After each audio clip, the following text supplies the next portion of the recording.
നമസ്കാരം എല്ലാവർക്കും. ഇന്നത്തെ മലയാളം വെബിനാറിലേക്ക് സ്വാഗതം. ഇന്ന് ഇടതടവില്ലാതെ തുടർന്നു വരുന്ന മലയാളം വെബ് പരമ്പരയുടെ 1786 ദിവസമാണ്. ഇന്നത്തെ മലയാളം സെഷനിൽ നമുക്കൊരു ക്ലാസ് ആണ്. ക്ലാസിന്റെ വിഷയം ഇക്കിൾ, അതിനുള്ള ഹോമിയോപ്പതി പരിഹാരവും. ഇക്കിളും ഹോമിയോപ്പതി എന്നുള്ളതാണ് ഇന്നത്തെ നമ്മുടെ വിഷയം. ഇപ്പൊ ഇന്നത്തെ ക്ലാസ് എടുക്കുവാനായി എത്തുന്നത് ആരാണെന്ന് പറയുന്നതിന് മുമ്പ് കുറച്ച് കാര്യങ്ങൾ സാറിനെ കുറിച്ച് പറഞ്ഞാൽ ആരാണെന്ന് ഐഡന്റിഫൈ ചെയ്യുന്നതിന് മുമ്പ്, ഗവൺമെന്റ് സർവീസിൽ നിന്ന് ചീഫ് മെഡിക്കൽ ഓഫീസറായി റിട്ടയർ ചെയ്ത വ്യക്തിയാണ് അദ്ദേഹം. കൂടാതെ നമുക്ക് ധാരാളം ക്ലാസ്സുകൾ നമുക്ക് ഇതിനകം എടുത്തിട്ടുണ്ട്. ഡിസീസ് ഡയഗ്നോസിസിൽ അഗ്രഗണ്യനാണ്. കൂടുതലും പത്തോളജിയും ഡയഗ്നോസിസും അങ്ങനെ ഫിസിയോളജി ഇതെല്ലാം ആസ്പദമാക്കിയാണ് ക്ലാസ് എടുക്കാറുള്ളത്. എല്ലാവർക്കും മനസ്സിലായി കാണുമെന്ന് വിചാരിക്കുന്നു. മറ്റാരുമല്ല, ജെയിംസ് പോൾ സാറാണ് ഇന്നത്തെ നമ്മുടെ അതിഥിയായി എത്തുന്നത്. അദ്ദേഹത്തെ വളരെ ആദരപൂർവ്വം ഇന്നത്തെ സെഷനിലേക്ക് സ്വാഗതം ചെയ്യുന്നു. ഒരു നിമിഷം ഈശ്വര പ്രാർത്ഥനയോട് കൂടി ഇന്നത്തെ ക്ലാസ് ആരംഭിക്കാം.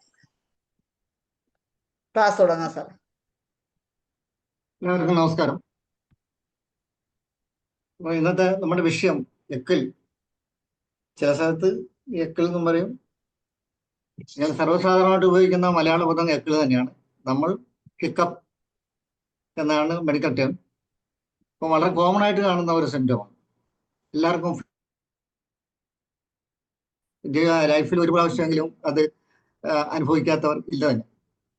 അപ്പൊ സിമ്പിൾ ആയിട്ട് പറയുകയാണെങ്കിൽ ഒരു ഡയഫ്രമാറ്റിക് ഇറിറ്റേഷൻ ആണ് അതിന്റെ കാരണം. അപ്പോൾ ഇറിറ്റേഷൻ വന്നു കഴിഞ്ഞാൽ സാധാരണഗതിയിൽ അത് തന്നെ സെൽഫ് ലിമിറ്റഡ് ആണ്. ഒരു 15 മിനിറ്റ് അല്ലെ 20 മിനിറ്റ്, 1 മണിക്കൂർ വരെ നീളും. അത് കഴിഞ്ഞാൽ തന്നെ അത് നിന്ന് പോവുകയാണ് പതിവ്. അത് സാധാരണ ഉണ്ടാകുന്ന. പക്ഷെ നമ്മൾ ഇവിടെ ഉദ്ദേശിക്കുന്നത് അസാധാരണമായ എക്കിൾ, അതായത് പെർസിസ്റ്റന്റ് ആയിട്ട് വരുന്നത്, ദിവസങ്ങളോളം എക്കിൾ പലർക്കും ഉണ്ടാകാറുണ്ട്. അതേപോലെ തന്നെ സ്പാസ്മോഡിക് ആയിട്ട് കുറേ സമയത്തേക്ക് 1 മണിക്കൂർ 2 മണിക്കൂർ ഇങ്ങനെ എക്കിൾ, ശക്തമായ എക്കിൾ വരും. വീണ്ടും കുറെ സമയം കഴിഞ്ഞ് അതേപോലെ തന്നെ സ്പാസ്മോഡിക് ആയിട്ട് എക്കിൾ ഉണ്ടാകാറുണ്ട്.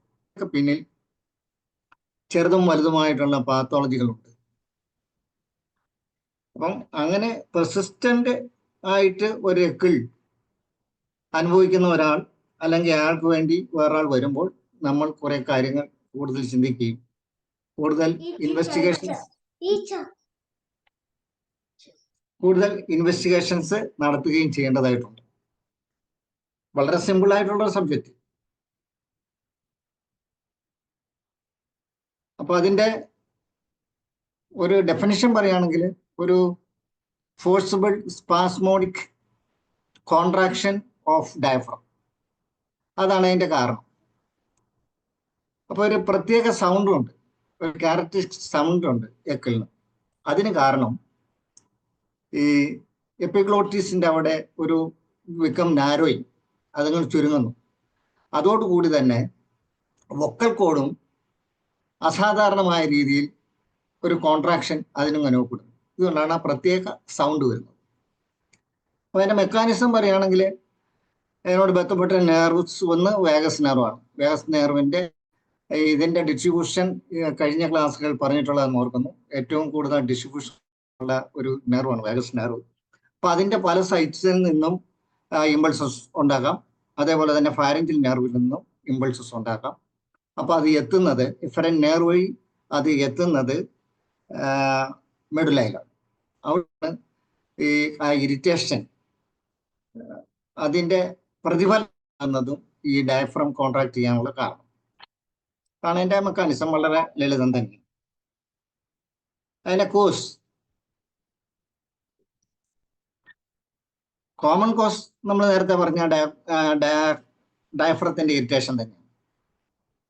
അപ്പൊ അതിന്റെ പിന്നിൽ പാത്തോളജി ഉണ്ടെങ്കിലും ഇല്ലെങ്കിലും, ഇപ്പൊ സാധാരണഗതിയിൽ ഉണ്ടാകുന്ന ഇറിറ്റേഷൻ ഒന്നല്ലെങ്കിൽ വളരെ സ്പീഡി ആയിട്ട് ഭക്ഷണം കഴിക്കുക, അല്ലെങ്കിൽ അധികം ചൂടുള്ള ഭക്ഷണം കഴിക്കുക, അധികം തണുപ്പുള്ള ഭക്ഷണം കഴിക്കുക, അതുപോലെ തെർമൽ സാഹചര്യം എൻവയൺമെന്റ്, നമ്മൾ നല്ല തണുപ്പിലേക്ക് ഇറങ്ങുമ്പോൾ അല്ലെങ്കിൽ നല്ല ചൂടിലേക്ക് ഇറങ്ങുമ്പോൾ ഒക്കെ ചിലർക്ക് അതിന്റെ പ്രതിഫലനം എക്കളായിട്ട് ഉണ്ടായി കാണുന്നുണ്ട്.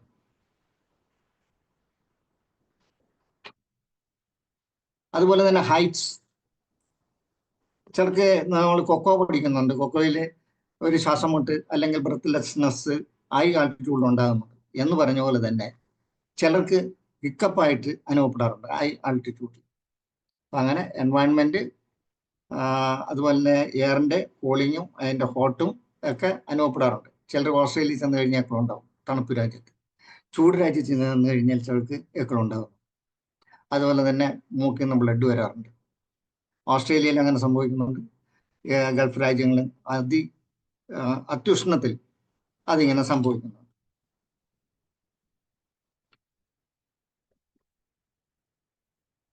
ഈ പെർസിസ്റ്റന്റ് ആയിട്ട് ഉണ്ടാകുന്ന ഹിക്കപ്പിനുള്ള കാരണം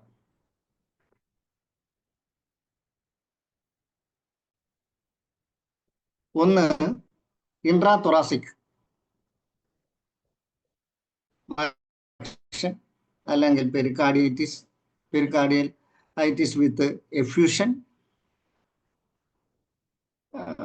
മറ്റ് ഹൈപ്പർട്രോഫി ഓഫ് ദ ഹാർട്ട്, ഈ സാഹചര്യത്തിലെല്ലാം ഇറിറ്റേഷൻ ഉണ്ടാകാൻ സാധ്യതയുണ്ട്. പിന്നെ മീഡിയസ്റ്റേനം, മീഡിയസ്റ്റേനൈറ്റിസ് അല്ലെങ്കിൽ മീഡിയസ്റ്റേനത്തിലെ ലിംഫോമ, അതല്ലെങ്കിൽ ലിംഫാഡിനോപ്പതി, ഈസോഫാഗസ് എന്തെങ്കിലും ട്യൂമർ, ഈ ഘട്ടത്തിലെല്ലാം എക്കിൽ ഉണ്ടാകാം. അത് ഇൻട്രാ തൊറാസിക് കോസ്. ഇനി ഡയഫ്രമാറ്റിക് കോസ്, അതും ഈ പ്ലൂറസിയായിട്ട് ബന്ധപ്പെട്ട് തന്നെ തൊറാസിക് ഇൻട്രാ തൊറാസിക് കോസ് ആണ്. പക്ഷേ അത് ഡയഫ്രത്തെ നേരിട്ട് എഫക്ട് ചെയ്യുന്നു. ഒന്ന് ബേസിലാർ ന്യൂമോണിയ വന്നു കഴിഞ്ഞാൽ അത് ഡയഫ്രത്തിന്റെ മേലെ ഇങ്ങനെ ഫ്ലൂയിഡ് ഉണ്ടായി ഡയഫ്രത്തിന് ഇറിറ്റേഷൻ ഉണ്ടായിട്ട് എക്കളുണ്ടാകും.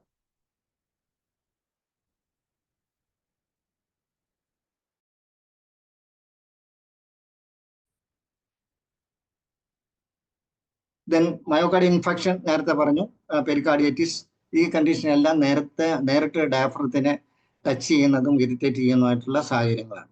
ഇനി അബ്ഡോമൻ,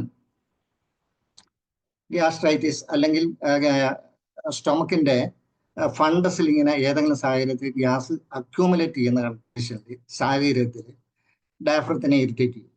അത് പെർസിസ്റ്റന്റ് ആയിട്ട് ആ ഗ്യാസ് അവിടുന്ന് ഇവാക്യുവേറ്റ് പോയില്ലെങ്കിൽ ഇറിറ്റേറ്റ് ചെയ്തുകൊണ്ടിരിക്കും, പെർസിസ്റ്റന്റ് ആയിട്ടുള്ള എക്കള് അനുഭവപ്പെടാം. പിന്നെ സ്റ്റൊമക്കിന് വരുന്ന അൾസേഴ്സ്, അത് എപ്പോഴും ഗ്യാസ് ഇങ്ങനെ ഫോം ചെയ്യാനുള്ള സാഹചര്യമാണ്. പിന്നെ സ്റ്റൊമക്കിൽ ക്യാൻസറസ് കണ്ടീഷൻ ഉണ്ടെങ്കിലും ഇൻഫ്ലെയിംഡ് ആകും. അതനുസരിച്ചിട്ടുള്ള ആ ഇറിറ്റേഷൻ ഡയഫ്രത്തിന് നേരിട്ട് അനുഭവപ്പെട്ടുകൊണ്ടിരിക്കും. തുടർച്ചയായിട്ടുള്ള എക്കിളിന് സാഹചര്യമുണ്ട്.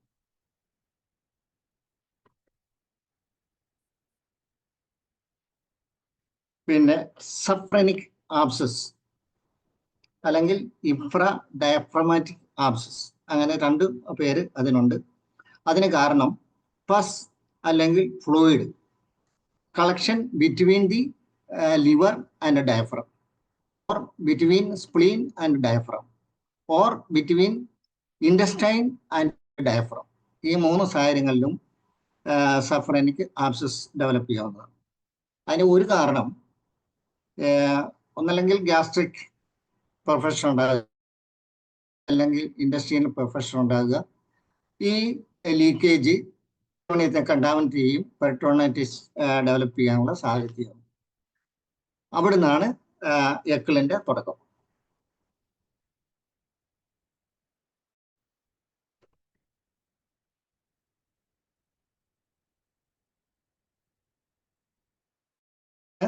എക്സ്പ്ലനേഷൻ തരുന്ന ഇങ്ങനെയാണ്: caused by breach in the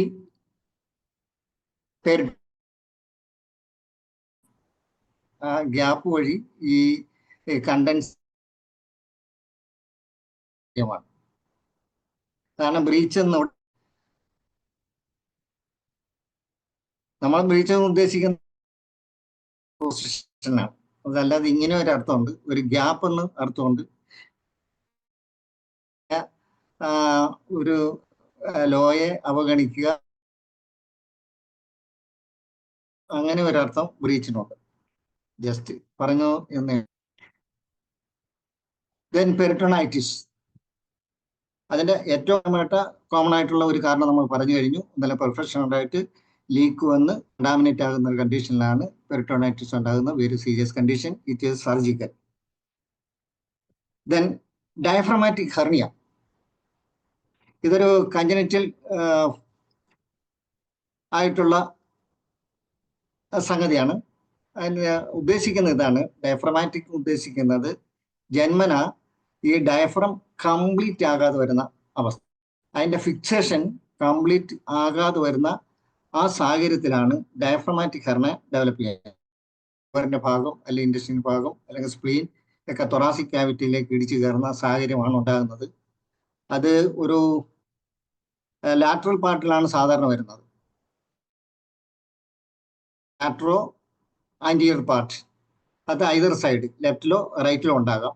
95% കാണുന്ന അങ്ങനെയാണ്. ഏതാണ്ട് വെൻട്രൽ പാർട്ടിലേക്ക് വരുന്നത് ഒരു 5% മാത്രമേ ഉള്ളൂ.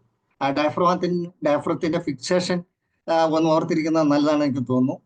അതായത് ഫ്രണ്ടില് ഡയഫ്രം ഫിക്സ് ചെയ്തിരിക്കുന്നത് 6th ഇന്റർകോസ്റ്റൽ സ്പേസിലാണ്, ബാക്കില് 10th വെർട്ടിബ്രയിലാണ്.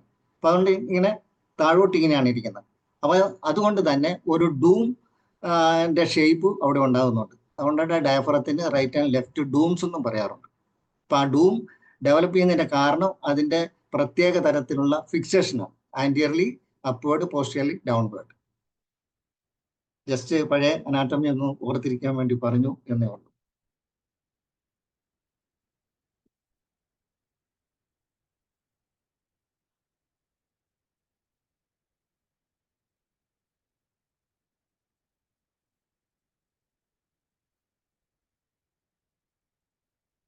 സാധാരണ നമ്മൾ കാണുന്ന കോമൺ ഹെർണിയാസ്, ഒന്ന് ഇൻഗ്വനൽ ഹെർണിയ, അത് ഇന്റീരിയർ ആണ്.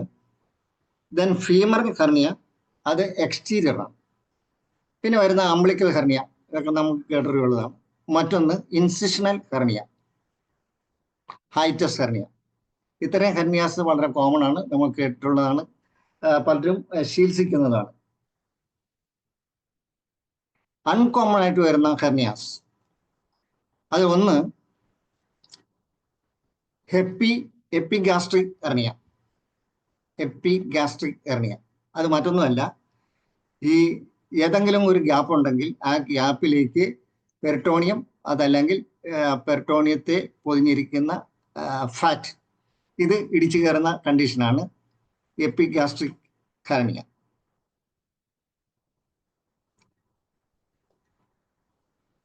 Then spigelian hernia. Spigelian hernia അതായത് സ്പിജിലിയൻ ഫോസ. സ്പിജിലിയൻ ഫോസ എന്ന് പറയുന്നത് സിംഫോസിസ് പ്യൂബിസിന്റെ 2 സൈഡിലുള്ള ഒരു ചെറിയ ഗ്യാപ്പ് ഉണ്ട്. ആ ഗ്യാപ്പിലേക്ക് അബ്ഡോമൽ കണ്ടൻസ് അല്ലെങ്കിൽ പെരിട്ടോണിയം അല്ലെങ്കിൽ സ്മോൾ ഇൻറ്റെസ്റ്റൈൻ്റെ ഒരു ലൂപ്പ് ഇടിച്ചു കയറുന്ന സാഹചര്യമാണ് spigelian hernia. Then ventral hernia, umbilical hernia പോലെ തന്നെ റെക്ടസ് അബ്ഡോമിനിയുടെ ഏതെങ്കിലും ഗ്യാപ്പിലൂടെ ഹെർണിയ ഫോം ചെയ്യുന്നതിനാണ് വെൻട്രൽ ഹെർണിയ എന്ന് പറയുന്നത്. Then obturator hernia.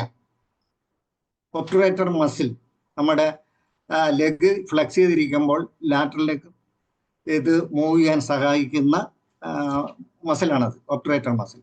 അതിന്റെ ഗ്യാപ്പിലേക്ക് ഈ പെരിട്ടോണിയം അതല്ലെങ്കിൽ കണ്ടന്റും ഇടിച്ചു കയറുന്ന സാഹചര്യം ഉണ്ടാവും. ഇതെല്ലാം അൺകോമൺ ആണ്. എക്കിൾ ഉണ്ടാകാനുള്ള സാഹചര്യങ്ങളാണ് നമ്മൾ ഈ പറഞ്ഞു വരുന്നത്. Then pancreatitis,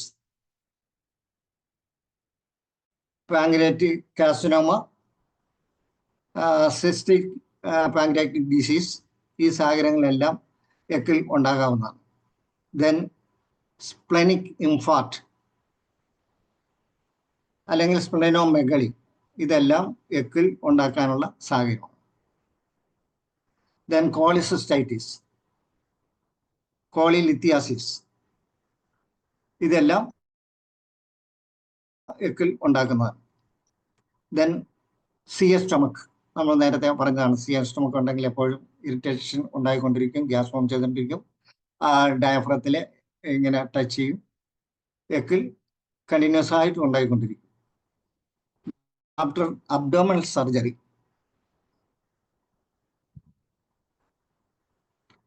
then neurological causes. Any neoplasm or benign tumors in the brain, especially brain stem, which causes, കാരണം സ്റ്റെമ്മിൻ്റെ ഒരു പാർട്ടാണ് മെഡുല. അപ്പോൾ മെഡുലയിലാണ് ഡയഫ്രമായിട്ട് അറ്റാച്ച്മെന്റ്. അതുകൊണ്ട് തന്നെ ഇക്കപ്പ് ഡെവലപ്പ് ചെയ്യാനുള്ള സാധ്യതയുണ്ട്. സ്റ്റെമ്മിൽ എവിടെയെങ്കിലും, അതായത് mid brain, on and medulla, ഇതിൽ എവിടെ ട്യൂമർ ഡെവലപ്പ് ചെയ്താലും, ബിനൈനാകട്ടെ മാലിഗ്നൻ്റ് ആകട്ടെ, ട്യൂമർ ഡെവലപ്പ് ചെയ്ത് കഴിഞ്ഞാൽ കോൺസ്റ്റന്റ് എക്കിൾ ഉണ്ടായിക്കൊണ്ടിരിക്കും. ദെൻ ട്രോമ, നെർവ് സിസ്റ്റത്തെ ബാധിക്കുകയാണെങ്കിൽ, പ്രത്യേകിച്ച് മെഡുലയെ ബാധിക്കുന്ന ഒരു ട്രോമാറ്റിക് ഇഫക്റ്റ് ഉണ്ടെങ്കിൽ കോൺസ്റ്റന്റ് ആയിട്ട് എക്കിൾ ഉണ്ടായിക്കൊണ്ടിരിക്കും. Then any infarct, that means cardiovascular, cerebrovascular accident.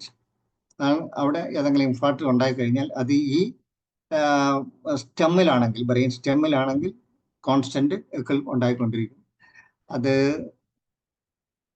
Control ചെയ്യാൻ തന്നെ ബുദ്ധിമുട്ടായിരിക്കും. ദെൻ ലാറ്ററൽ മെഡുലറി സിൻഡ്രോം, അതിന് മറ്റൊരു പേര് കൂടെയുണ്ട്, ബാലൻബർഗ് സിൻഡ്രോം. നേരത്തെ പറഞ്ഞ ബ്രെയിൻ സ്റ്റെമ്മിന്റെ ഒരു ഭാഗമാണ് മെഡുല. അതിന്റെ ലാറ്ററൽ പാർട്ടിലാണ് സാധാരണഗതിയിൽ ഇങ്ങനെ ഏതെങ്കിലും വിധത്തിൽ ഇസ്കീമിയ ഡെവലപ്പ് ചെയ്യോ, ഇനി ഡീജനറേറ്റീവ് ചേഞ്ചസ് അല്ലെങ്കിൽ ഇൻഫാർട്ട് ഉണ്ടായാൽ ഡെവലപ്പ് ചെയ്യുന്ന ഒരു കണ്ടീഷനാണിത്, ലാറ്ററൽ മെഡുലറി സിൻഡ്രോം. സിൻഡ്രോം എന്ന് പറയാൻ കാരണം കുറേ സിംറ്റംസ് ഉണ്ടാകുന്നുണ്ട്. ഇക്കപ്പ് ആയിരിക്കും ആദ്യം ഡെവലപ്പ് ചെയ്യുന്നത്. അത് കൂടാതെ തന്നെ ഡിസീനസ് ഉണ്ടാകും, ലോസ് ഓഫ് ബാലൻസ് ഉണ്ടാകും, ലോസ് ഓഫ് ടേസ്റ്റ് ഉണ്ടാകാം, ഇൻവോളണ്ടറി ഐ മൂവ്മെന്റ്സ് ഉണ്ടാകാം, double vision, loss of balance, ഇത്രയും കാര്യങ്ങൾ. അതുകൊണ്ടാണ് സിൻഡ്രോം എന്ന് പറയുന്നത്. അതിന് മെയിനായിട്ട് ഉണ്ടാകുന്നത് ഹിക്കപ്പ്. ഓക്കെ.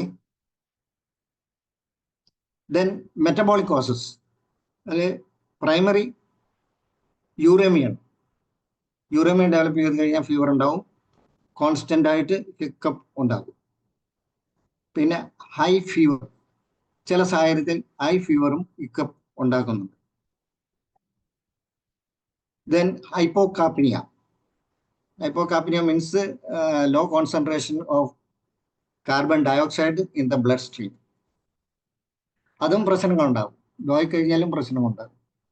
അതിൽ ഫസ്റ്റ് ജനറേറ്റ് ചെയ്യുന്നത് ഹിക്കപ്പ് ആയിരിക്കും. പിന്നീട് നൊസിയ, മസ്കുലർ സ്പാസം, ഇത്രയും കാര്യങ്ങൾ ഡെവലപ്പ് ചെയ്യും. അതിൽ ഫസ്റ്റ് എടുത്തു പറയേണ്ടത് ഹിക്കപ്പാണ്. Then psychogenic. ഇപ്പം സൈക്കോജനിക് ഹിക്കപ്പ് ആണെങ്കിൽ നമുക്ക് വേഗം കണ്ടെടുത്താൻ പറ്റും. ഒന്നാമത് ഉറക്കത്തിൽ അത് നിന്നുപോകും. മാത്രമല്ല മിക്കവാറും നിയർ ആൻഡ് ഡിയറിന്റെ പ്രസൻസിലായിരിക്കും ഇത് കൂടുതൽ ഡെവലപ്പ് ചെയ്യുന്നത്. ഒറ്റയ്ക്കായിരിക്കുമ്പോഴും ഉറങ്ങുമ്പോഴും ഇത് നിൽക്കും. മറ്റൊന്ന്, ആ ക്യാരക്ടറിസ്റ്റിക് ആയിട്ടുള്ള ഒരു സൗണ്ട് ഉണ്ടല്ലോ, എക്കിളിൻ്റെ ആ സൗണ്ട് ഉണ്ടാകുകയില്ല. സാധാരണഗതിയിൽ ഈ എക്കിള് വരുമ്പോൾ മൊത്തം ശരീരം കുലുങ്ങും. ഹിസ്റ്റീരിക് ആണെങ്കിൽ ഇവിടുന്നാണത് പ്രൊഡ്യൂസ് ചെയ്യുന്നത്, കാരണം അത് വരുത്തുന്നതാണ് അത്. അതുകൊണ്ട് ശരീരം മൊത്തം ക്ഷയിക്കുകയില്ല, ഇവിടുന്ന് മാത്രമായിരിക്കും അതിൻ്റെ സൗണ്ട് വരുന്നത്. പിന്നെ അതിൻ്റെ ക്യാരക്ടർ ഉണ്ടാവില്ല, മറ്റൊരു സൗണ്ട് ആയിരിക്കും. അപ്പം വളരെ വേഗം അത് ഹിസ്റ്റീരിക് ആണെന്ന് നമുക്ക് കണ്ടെത്താൻ സാധിക്കും. ദെൻ ജനറൽ അനസ്തേഷ്യ, അതിൻ്റെ ആഫ്റ്റർ ഇഫക്റ്റ് ആയിട്ട് എക്കിള് ഡെവലപ്പ്. ദെൻ പോസ്റ്റ് ഓപ്പറേറ്റീവ്, പ്രത്യേകിച്ച് അബ്ഡോമിനൽ സർജറി, ഏത് ലാപ്രോട്ടമി ആണെങ്കിലും ശരി, ഓപ്പൺ സർജറി ആണെങ്കിലും ശരി, അതിൻ്റെ ഒരു കോംപ്ലിക്കേഷനായിട്ട് ഏക്കിൾ ഡെവലപ്പ് ചെയ്യുക. അപ്പോൾ സ്റ്റിച്ചും കാര്യങ്ങളൊക്കെ അതിനെല്ലാം ബാധിക്കുന്നതാണ് ഈ ഏക്കിൾ. ഇനി ഇതിന്റെ എൻക്വയറി, ഇങ്ങനെ ഒരു കേസ് വന്നു കഴിഞ്ഞാൽ നമ്മളത് നേരത്തെ പറഞ്ഞ പല കാര്യങ്ങളും ശ്രദ്ധയിൽ കൊണ്ടുവരികയും അത് എൻക്വയറി ചെയ്യുകയും വേണം. അപ്പം നേരത്തെ പറഞ്ഞ പോലെ ലീഡിങ് ക്വസ്റ്റ്യൻ അല്ലാതെ തന്നെ അവരെ പറയാൻ അനുവദിക്കുക, അല്ലെങ്കിൽ നമുക്ക് ഒരു ലീഡ് കിട്ടത്തക്ക വിധത്തിലുള്ള ചോദ്യങ്ങൾ ചോദിക്കാം. അതല്ലെങ്കിൽ അവരെ പറയാൻ അനുവദിക്കുക. അത് സഡൻ ഓൺസെറ്റ് ആണെങ്കിൽ നേരത്തെ പറഞ്ഞു തൽക്കാലമായിട്ടുണ്ടാകുന്ന ഒരു ഇറിറ്റേഷൻ, ഡയഫ്രമാറ്റിക് ഇറിറ്റേഷൻ ആയിരിക്കും. അത് സെൽഫ് ലിമിറ്റഡ് ആണ്. ഇന്നലെ കുഴി വന്നാൽ 1 മണിക്കൂർ കൊണ്ട് അത് നിന്ന് പോകും. അതല്ല, അവിടെ ഒരു പനിയുണ്ട്, ഹിക്കപ്പുണ്ട്, സാധാരണഗതിയിൽ അത് ന്യൂമോണിയ ആകാം. നല്ല ഫീവർ, അതേപോലെ തന്നെ ഹിക്കപ്പ് ന്യൂമോണിയയുടെ തുടക്കമാകാം. നേരത്തെ പറഞ്ഞ് ഈ അടുത്ത കാലത്ത് സർജറി ഉണ്ടോ, അല്ലെങ്കിൽ സർജറി ഈ അടുത്ത അല്ലെങ്കിൽ ഒരാഴ്ചക്ക് മുമ്പോ അല്ലെങ്കിൽ ഈ അടുത്ത കാലത്ത് സർജറി ഉണ്ടായിട്ടുണ്ടെങ്കിൽ അതിൻ്റെ ആഫ്റ്റർ ഇഫക്റ്റ് ആയിട്ട്, അതായത് ഇന്റേണൽ മസ്കുലാർ സ്പാസം ഡെവലപ്പ് ചെയ്ത് കഴിഞ്ഞിട്ട് ഈ ഹിക്കപ്പിന് ഉള്ള സാധ്യതയുണ്ട്. അപ്പം ഈ അടുത്ത കാലത്ത് സർജറി നടന്നിട്ടുണ്ടോ, പ്രത്യേകിച്ച് അബ്ഡോമൽ സർജറി ആണോ, തൊറാസിക് സർജറി ആണോ, മറ്റെന്തെങ്കിലും കാരണമുണ്ടോ, ഇതെല്ലാം അന്വേഷിക്കേണ്ടതാണ്.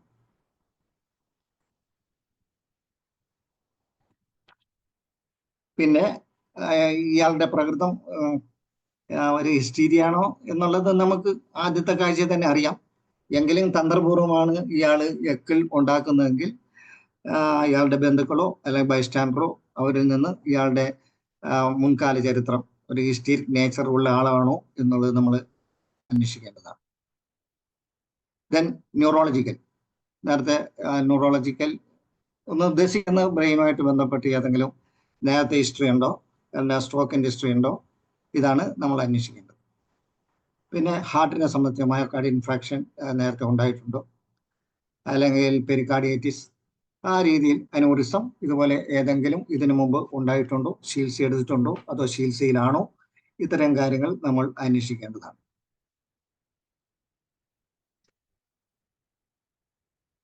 അതുപോലെ തന്നെ നേരത്തെ ഇങ്ങനെ ക്രോണിക് കഫ്, ഈ കഫ് നേരത്തെ മുതൽ തുടങ്ങിയിട്ടുണ്ടോ, അതോടുകൂടി ഇടക്കാലം കൊണ്ട് ഹിക്കപ്പ് തുടങ്ങിയിട്ടുള്ളതാണോ, അത് ഒരു 2-3 മാസമായിട്ട് ഇയാൾക്ക് ഇങ്ങനെ ഒറ്റ ചുമയുണ്ട്, ഇടക്കാലം കൊണ്ട് എക്കിൾ കൂടി, അതായത് സ്പാസ്മോഡിക്കാണ്, കുറെ സമയത്തേക്ക് നിൽക്കും, അത് കഴിഞ്ഞിട്ട് അത് തന്നെ നിന്നു പോകും.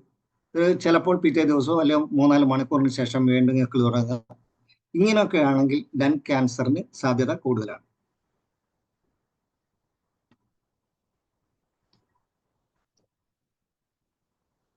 അതുപോലെ അബ്ഡോമൽ പെയിൻ, ഫീവർ, വൊമിറ്റിംഗ്, അതോടുകൂടി ഹിക്കപ്പ് ഉണ്ടെങ്കിൽ ലിവർ ഡിസീസ് ആകാം, പാങ്ക്രിയാറ്റിക് ഡിസീസ് ആകാം. ഇപ്പൊ ഇത്രയും കാര്യങ്ങളാണ് നമ്മൾ എൻക്വയറിയിൽ നമ്മൾ ചോദിക്കേണ്ടതും അല്ലെങ്കിൽ അവരുടെ നരേഷനിൽ നിന്നും നമ്മൾ ഗ്രഹിക്കേണ്ട കാര്യം.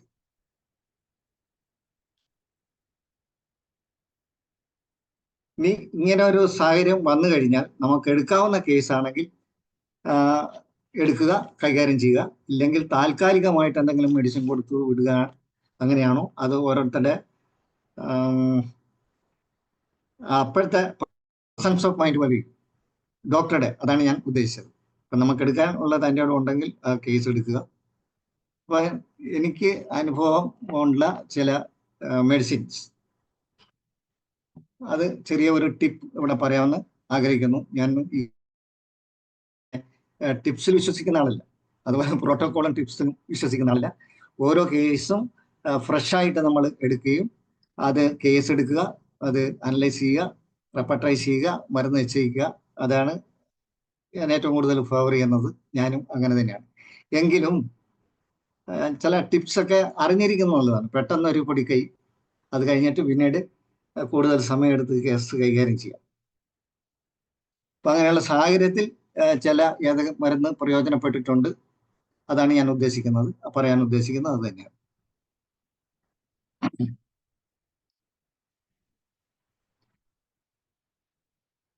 സഫ്രനിക് abscess,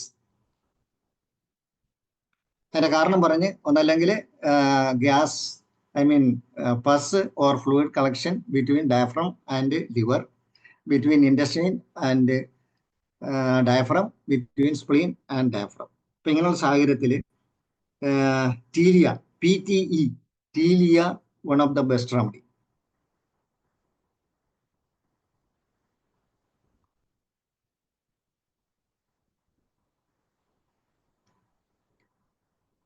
Then Cilicia. Then iris versicolor. Pancreatic vomiting അതിനൊരു പ്രത്യേകതയുണ്ട്. അതായത് ഫ്ലൂയിഡ് മാത്രമേ പോകുള്ളൂ, സോളിഡ് അവിടെ കിടക്കും. അത് മിക്കവാറും ഒരു ലൈറ്റ് പച്ച നിറത്തിലായിരിക്കും മിക്കവാറും പാങ്ക്രാറ്റിക് വോമിറ്റിംഗ്. ഫ്ലൂയിഡ് മാത്രമായിരിക്കും പോകുന്നു, സോളിഡ് അവിടെ കിടക്കും. അത് റിപ്പീറ്റഡ് ആയിട്ടുള്ള വോമിറ്റിംഗ് ഉണ്ടാവും. വിത്ത് hiccup, one of the best remedy is iris versicolor.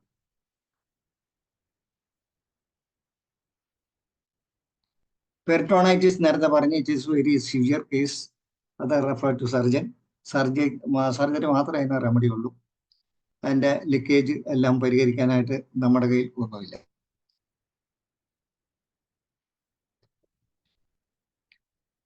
അതുപോലെ തന്നെ ഡയഫ്രമാറ്റിക് ഹെർണിയ, അതും നമ്മളിൽ ഒന്നുമില്ല. കാരണം അതിന്റെ ഇൻകംപ്ലീറ്റ് ആയതുകൊണ്ടാണ് ആ സാഹചര്യം ഉണ്ടാകുന്നത്. ബൈ ബെർത്ത് ആണ്. 95% ലാറ്ററൽ ആസ്പെക്റ്റിലും 5% വെൻട്രൽ ആസ്പെക്റ്റിലും ഫിൽ ചെയ്യാതെ പോകുന്ന ഒരവസ്ഥ.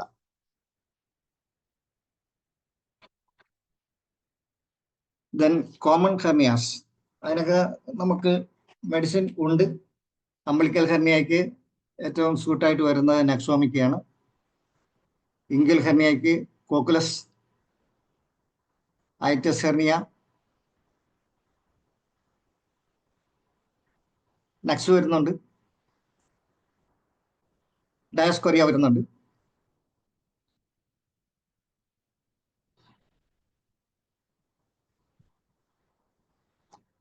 ദെൻ അൺകോമൺ ആയിട്ടുള്ള അതില്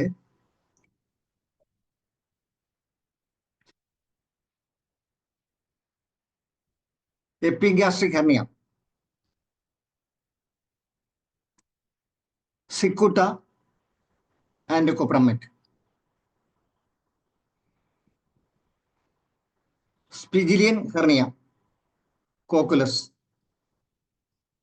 കോളോസിന്ത്.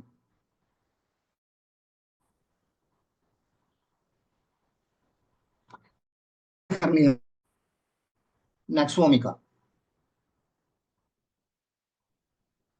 ഒബ്റ്റുറേറ്റർ hernia, കൊപ്രമെറ്റ്.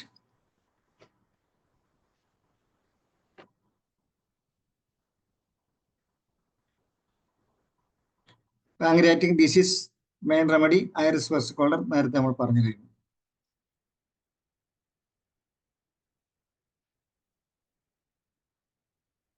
Then cholelithiasis, China.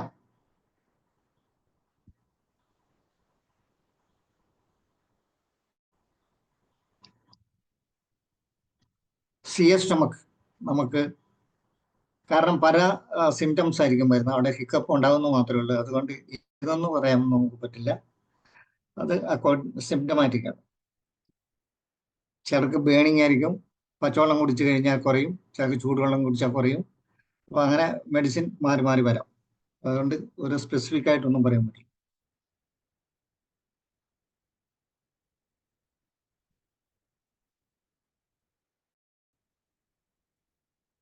Then neurological, നിയോപ്ലാസമാണ് neurological ഉദ്ദേശിച്ചത്. അതും എന്തെങ്കിലും പൊടിക്കൈ ചെയ്യാന്ന് മാത്രമേ ഉള്ളൂ. അക്കോർഡിംഗ് ടു സിംറ്റം മാറി മറിഞ്ഞു വരും ഇതിന്റെ ലൊക്കേഷൻ അനുസരിച്ച്. ഇപ്പോൾ ബ്രെയിൻ സ്റ്റെമ്മില് ഇപ്പൊ മിഡ് ബ്രെയിനിലാണെങ്കിൽ സിംറ്റം മാറും, പോൺസിലാണ് സിംറ്റം മാറും, മിഡിലയില് സിംറ്റം മാറിക്കൊണ്ടിരിക്കും.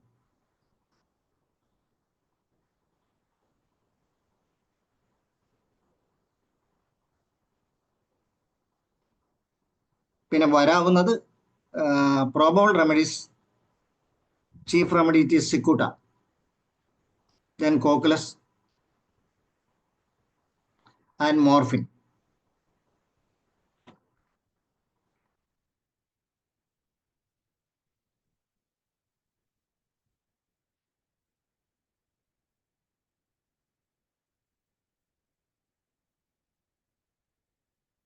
Psychogenic, Ignatia, Moschus, Calibrum, Syngum valeriana.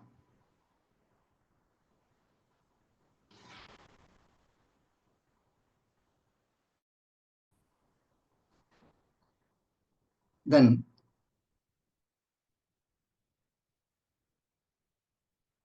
hiccup with cardiac problems. Chief remedy is Kachputam. Then tertiary contraction of esophagus, Barretta carbo. After fatty food, cyclamen.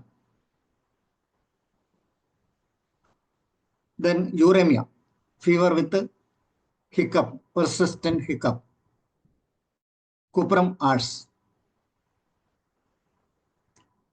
High fever with hiccup, stramonium.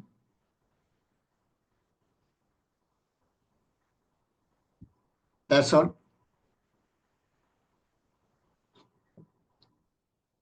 അല്ല, ഇത്രയുള്ളൂ ഇന്നത്തെ class കൊണ്ട് ഉദ്ദേശിക്കുന്നത്. ഇനി എന്തെങ്കിലും interact ചെയ്യാനും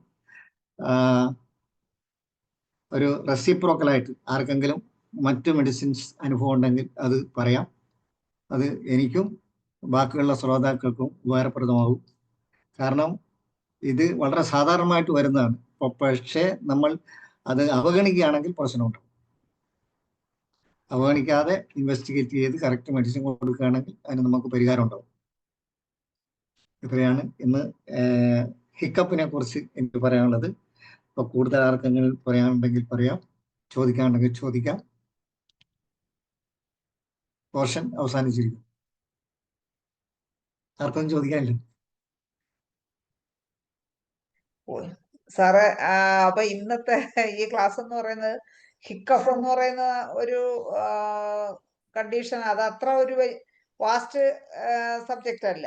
അതൊരു കുറച്ച് കാര്യങ്ങൾ പത്തോളജിയും അല്ലെങ്കിൽ അതിനുള്ള റീസൺസ് എല്ലാം കുറച്ചേ ഉള്ളൂ. അതുകൊണ്ട് തന്നെ ക്ലാസ്സും വേഗം കഴിഞ്ഞു. പക്ഷെ ഉള്ളത് നല്ല ഒരു കണ്ടന്റ് ആയിരുന്നു. എല്ലാവർക്കും വളരെ പ്രയോജനം ചെയ്യും. അതിന് വരാവുന്ന മെഡിസിനും സാറ് പറഞ്ഞു. വളരെ ഇൻഫോർമേറ്റീവ് ആയിട്ടുള്ള ഒരു സെഷൻ ആയിരുന്നു. ഇപ്പൊ സാറ് ഇതില് നമ്മളെ ഈ എന്താണ് ഹെർണിയ പറഞ്ഞല്ലോ സാർ. ഇപ്പൊ ഈ ഹെർണിയകളൊക്കെ സാർ പറഞ്ഞു, നെക്സോമിക് അംബിലിക്കൽ ഹെർണിയയ്ക്ക് അല്ലെങ്കിൽ ഇൻഗ്വൈനൽ ഹെർണിയയ്ക്ക് വെൻട്രൽ ഹെർണിയയ്ക്കും നെക്സോമിക് അല്ലെ. അപ്പൊ ഈ അംബിലിക്കൽ ഹെർണിയൊക്കെ നമുക്ക് പൂർണ്ണമായിട്ടും സാറിന്റെ ഒരു എക്സ്പീരിയൻസ് എങ്ങനെയാണ്? കംപ്ലീറ്റ് മെഡിസിൻ കൊണ്ട് നമ്മൾ ആ മെഡിസിൻ കൊണ്ട് മാറ്റാൻ കഴിയുന്നുണ്ടോ? തീർച്ചയായിട്ടും. കാരണം മസിൽസ് ലാക്സ് ആകുമ്പോഴാണ് ഹെർണിയേഷൻ ഉണ്ടാകുന്നത്. പ്രത്യേകിച്ച് ഇൻഗ്വൈനൽ ഹെർണിയ, അത് അറിയാലോ, ഇന്റേണൽ റിങ് എക്സ്റ്റേണൽ റിങ് വഴി സ്ക്രോട്ടത്തിലേക്ക് ഇറങ്ങുന്നതാണ് മെയിലിനെ സംബന്ധിച്ചിടത്തോളം. ഫീമെയിലിനെ സംബന്ധിച്ചിടത്തോളം പിന്നെ ഇറങ്ങുന്നില്ല. അതുകൊണ്ട് സ്ട്രാങ്കുലേഷൻ ഒന്നും ഉണ്ടാകില്ല ഫീമെയിൽസിന് ഇൻഗ്വൈനൽ ഹെർണിയയ്ക്ക്. പുടന്റാവരെയൊക്കെ എത്തുള്ളൂ. ഈ ബൾജിങ് ലേഡീസിന് ഉണ്ടാവോ ഈ ഇൻഗ്വൈനൽ ഹെർണിയയ്ക്ക്? ഇല്ല. അപ്പൊ ഭാഗത്തുണ്ടാവും, പുടന്റയുടെ ഭാഗത്ത് ബൾജിങ് ഉണ്ടാവും. അത് അതെല്ലാം കംപ്ലീറ്റ് മെഡിസിൻ കൊണ്ട് സാറിന് ക്യൂർ ചെയ്യാൻ മെഡിസിൻ ഒരു ഹെൽപ്പ് മാത്രമേ ഉള്ളൂ. കാരണം അവിടെ ലാക്സിറ്റി ഓഫ് മസിൽസ് ആണ് ഇതിന്റെ കാരണം. ഇപ്പം മെയിലിനെ സംബന്ധിച്ചാണ് ഇന്റേണൽ റിങ്ങും എക്സ്റ്റേണൽ റിങ്ങും എക്സ്പാൻഡ് ചെയ്ത് കൊടുക്കുന്നു. അപ്പം ഒരു ലൂപ്പും ആ പെരിറ്റോണിയം കൂടിയാണ് ഇങ്ങോട്ട് ഇറങ്ങി വരുന്നത്. അതാണ്. അപ്പോഴവിടെ ഫിസിക്കൽ സപ്പോർട്ട് വേണ്ടേ? അതേ മെഡിസിൻ കൊണ്ട് മാത്രം അല്ല, അത് ഫസ്റ്റ് സ്റ്റേജും സെക്കൻഡ് സ്റ്റേജും കുഴപ്പമൊന്നുമില്ല. പൂർണ്ണമായിട്ട് നമുക്ക് മരുന്നും എക്സസൈസും കൊണ്ട് കംപ്ലീറ്റ് മാർക്കും എന്ത് പൂർണ്ണമായിട്ട്. എക്സർസൈസ് ആണ് സാറ് നിർദ്ദേശിക്കാറുള്ളത്? അബ്ഡോമിനൽ മസിൽസ് എന്ന് ഏ? കിട്ടുന്ന അത് നേരെ മലന്ന് കിടക്കുക, നേരെ മലന്ന് കിടക്കുക, രണ്ട് കാലും ഒരു 15 സെന്റിമീറ്റർ പൊക്കി നിർത്തുക, രണ്ട് കാലും. അവിടുന്ന് ഒരു കാല് 45 ഡിഗ്രി പൊക്കത്ത് കൊണ്ടുവരിക, വീണ്ടും താന്ന് 15 സെന്റിമീറ്റർ ഹൈറ്റ് നിർത്തുക, അടുത്ത കാലം ഇങ്ങനെ കൊണ്ടുപോകുക. അതൊരു 2-3 പ്രാവശ്യം ചെയ്യുമ്പോൾ തന്നെ ടൈറ്റ്നെസ് അനുഭവപ്പെടും. അത് സ്പാസ് അനുഭവപ്പെടുകയാണെങ്കിൽ റിലാക്സ് ചെയ്യുക, വീണ്ടും അത് ചെയ്യുക.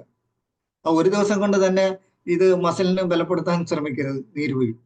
പിറ്റേ ദിവസം ഇപ്പൊ ഇന്ന് 5 ചെയ്തെങ്കിൽ നാളെ ഒരു 7 എണ്ണം ചെയ്യുക, അടുത്ത ദിവസം ഒരു 8 എണ്ണം ആകുക, 10 എണ്ണം ആകുക, 15 പ്രാവശ്യം ആകുക.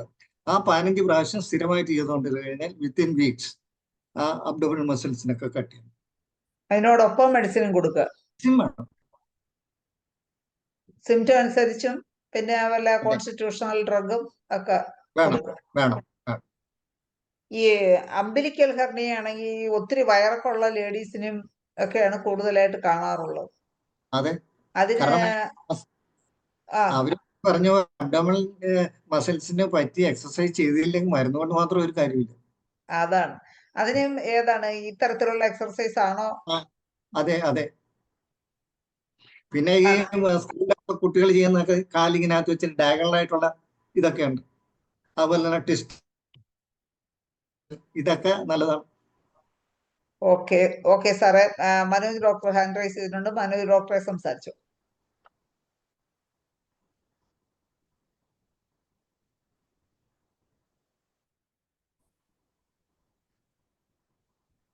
മനോജ് ഡോക്ടർ കോ ഹോസ്റ്റ് ആണ് ആക്കിയിട്ടുണ്ട്. ഓക്കെ ഡോക്ടറെ. എന്നാലും ജെയിംസ് പോൾ സാർ എപ്പോഴും പറയും പോലെ തന്നെ സാറിന് അത് ഈ പറഞ്ഞ കാര്യം വേറെ സംശയിക്കേണ്ടതൊന്നുമില്ല. പെർഫെക്റ്റ് എൻ്റെ ആളാണ് ജെയിംസ് പോൾ സാറ്. പക്ഷേ എനിക്കൊരു ഒരു സർക്കാർ സർവീസുള്ള ഒരാളെന്ന നിലയ്ക്ക് ഒരല്പം എനിക്കത് ലജ്ജയുണ്ട്. കാരണം ഇതിനകത്തുള്ള കുറെ ചീഫ് മെഡിക്കൽ ഓഫീസർമാരുണ്ട്. നമ്മുടെ കുര്യൻ കുരുവിള സാറ് മുതൽ ജെയിംസ് പോൾ സാറ് തൊട്ട് ഇങ്ങനെ കുറെ, അതുപോലെ തന്നെ നമ്മുടെ മധുസൂദന പണിക്കർ സാറ്. പക്ഷെ ആ ഒരു എന്താ പറയാ ഒരു ലെവല് ഇപ്പൊ ഉള്ളവർക്ക് കിട്ടുന്നില്ല എന്ന് എനിക്ക് പറയേണ്ടിയിരിക്കുന്നു. കാരണം സാറൊക്കെ സംസാരിക്കുന്ന ഒരു ലെവല് വേറെ ലെവലാണ്, പറയാൻ നിവൃത്തിയില്ല. കാരണം ഈ ഒരു ഏജിലും അറൗണ്ട് സാറിന് ഏതാണ്ട് 80 അടുപ്പിച്ച് പ്രായം ഉണ്ടാവും. പക്ഷെ ഇപ്പോഴും ആ ഒരു പാഷൻ, പഠിക്കാനുള്ള ഒരു എന്താ പറയുക ഡിറ്റർമിനേഷൻ, അതിന് നമിച്ചേ പറ്റുള്ളൂ. പുതിയ തലമുറ കണ്ടുപിടിക്കേണ്ട കാര്യം കൂടെ അതിനോട് എടുത്തു പറഞ്ഞു എന്നുള്ള. കാരണം യൂട്യൂബിൽ പലരും കാണുന്നുണ്ട്, അതുകൊണ്ട് പറഞ്ഞതാണ്. എനിക്ക് പറയാനുള്ളത് ഇതിനകത്തൊരു ഈ ഹിക്കപ്പിനെ കുറിച്ച് പറയുമ്പോൾ ഹിസ്റ്റീരിക്കൽ ഹിക്കപ്പ് എന്നൊരു ഐറ്റം കൂടെ ഉണ്ട്. അതെ, അപ്പൊ അതിനകത്ത് ഇത് സാധാരണ എല്ലാ പുസ്തകങ്ങളിലും പറഞ്ഞിട്ടില്ല. നമ്മുടെ അതുണ്ടല്ല ഫ്രഞ്ചസ് ഇൻഡെക്സിലുണ്ട്, ഞാൻ ഒരു കണ്ടിട്ടില്ല. അപ്പൊ എനിക്കൊരു കേസ് ഉണ്ടായിരുന്നു. അതായത് പ്രായമുള്ള ഒരാളാണ്, പുള്ളി റിട്ടയർ ചെയ്തു. ഇദ്ദേഹം TV ക്രിക്കറ്റ് കളി കണ്ടുകൊണ്ടിരിക്കും. ഇന്ത്യ തോക്കാറാവും, പുള്ളിക്ക് തോക്കുകയാണെങ്കിൽ പുള്ളി ഇക്കളാവും. ഇതായിരുന്നു വിഷയം. അപ്പൊ അങ്ങനെ ഇഗ്നേഷ്യാണ് കൊടുത്തത്. ഇഗ്നേഷ്യാണ് കുഴപ്പമില്ല, ക്ലിയർ ആവും. പുള്ളി അങ്ങനെ സ്വസ്ഥമായിട്ട് കുറെ കാലം പോയി ജീവിച്ചത് കുഴപ്പമില്ല. അവസാനം ഒരു മകൻ ഒരു ചെറിയ ഒരു കുരുത്തക്കേട് കാണിച്ച്, വേറൊന്നുമല്ല, അച്ഛനെ ഒരു എക്സിക്യൂട്ടീവ് ചെക്കപ്പിന് ഒരു വലിയ ഹോസ്പിറ്റലിൽ കൊണ്ടുപോയി ചെക്കപ്പ് എല്ലാം അങ്ങനെ തിരിച്ച് പെട്ടിക്കകത്ത് കൊണ്ടുവരേണ്ടി വന്നു. എന്തൊക്കെ ഇത് സംഭവിച്ചു എനിക്ക് അറിഞ്ഞുകൂടാ. ഹെൽത്തി ആയിരുന്ന പെർഫെക്റ്റ് ഹെൽത്തി ആയിരുന്ന ആളാണ്. അപ്പൊ ഈ സംഭവം ഇമോഷണൽ ആസ്പെക്ട് ഒരുപാടുണ്ട്. എന്തുകൊണ്ട് ഇത് എടുത്ത് പറഞ്ഞു വെച്ച് കഴിഞ്ഞാൽ ഇത് ഹോമിയോപ്പതിക്ക് മാത്രമേ ചെയ്യാൻ പറ്റുള്ളൂ. അതാണ് പ്രത്യേകിച്ച്. എന്തായാലും വളരെ നന്നായിട്ട് മാത്രമല്ല സാർ, ഇത് വരും തലമുറയ്ക്ക് ഒരുപാട് ഉപയോഗപ്പെടുമെന്ന് ആശിക്കുന്നു സാർ. നന്ദി. ഓക്കെ മനോജ് ഡോക്ടറെ, ഈ പറഞ്ഞ പോലെ സാറ് ഈ ഹിസ്റ്റീരിക്കൽ ഹിക്കോഫിന് സാറ് പറഞ്ഞു ഇഗ്നേഷ്യ നല്ല മെഡിസിൻ ആണെന്ന് സാറ് നേരത്തെ പറഞ്ഞായിരുന്നു.